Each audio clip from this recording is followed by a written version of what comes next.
Assalamu alaikum, I'm Aisha and you're watching Samaa News. Here are today's headlines. President Donald Trump has said that his representatives, Steve Witkoff and Jared Kushner, will travel to Islamabad on Monday for fresh negotiations with Iran. However, US media reports suggest that Vice President JD Vance is again expected to lead the US delegation, despite Trump's earlier statement that he would skip the talks. Trump wrote in a social media post that failure to accept the proposed deal could lead to US strikes on Iranian infrastructure, including power plants and bridges. He described the offer as fair and reasonable, but made clear that military options remain on the table. A key meeting on the situation in Iran was held in the Situation Room under the chairmanship of US President Donald Trump, focusing on evolving developments in the Middle East. US Vice President JD Vance was also present, having earlier led the American delegation in Islamabad talks and expected to spearhead upcoming negotiations. According to reports, discussions covered the situation in the Strait of Hormuz and ongoing diplomatic engagement with Iran. Meanwhile, security and other preparations have been completed in Islamabad ahead of the second round of US-Iran talks scheduled for Tuesday. Heavy police deployment and barbed wire were seen around the hotel in the capital's high-security red zone, where earlier negotiations were held.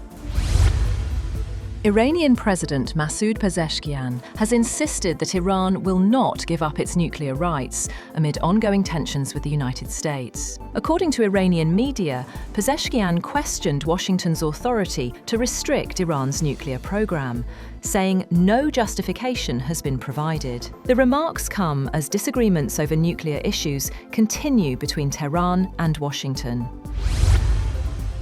Meanwhile, Iran's army chief, Amir Hatami, has said that the country's armed forces are committed to defend Iran's independence, territorial integrity, and security across land, air, and sea.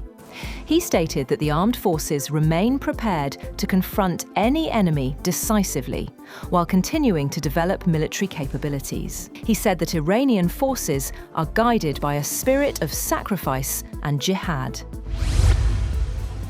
On the other hand, Iran's parliament speaker, Mohammad Baqer Ghalibaf, says his country's approach to the US is based on a commitment-for-commitment framework, where each side responds step by step. In an interview, he said that matters related to Hezbollah and Iran's frozen assets must be resolved before any formal engagement moves forward. Earlier, Ghalibaf said Tehran is open to negotiations with the United States, but does not trust Washington, terming talks as just one part of a broader strategy. In an interview, Ghalibaf said Iran is pursuing its objectives on three fronts: diplomacy, military strength, and public support, while emphasizing that negotiations alone are not sufficient. He added that some progress has been made in talks with the US, but significant gaps remain between the two sides.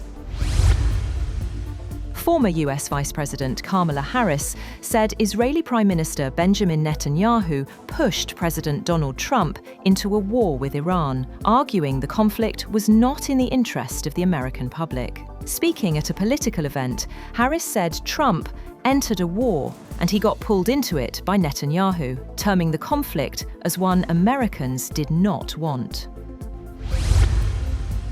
Meanwhile, Israeli forces said they have established a yellow line in southern Lebanon, similar to a military measure used in the Gaza Strip. The Israeli military has said that over the past 24 hours, forces operating south of the so-called yellow line identified individuals it termed as terrorists who approached from the north in a manner that posed an immediate threat, calling it a violation of ceasefire understandings. That's all for now. For more updates, visit www.samaa.tv. Thank you for watching Samaa News.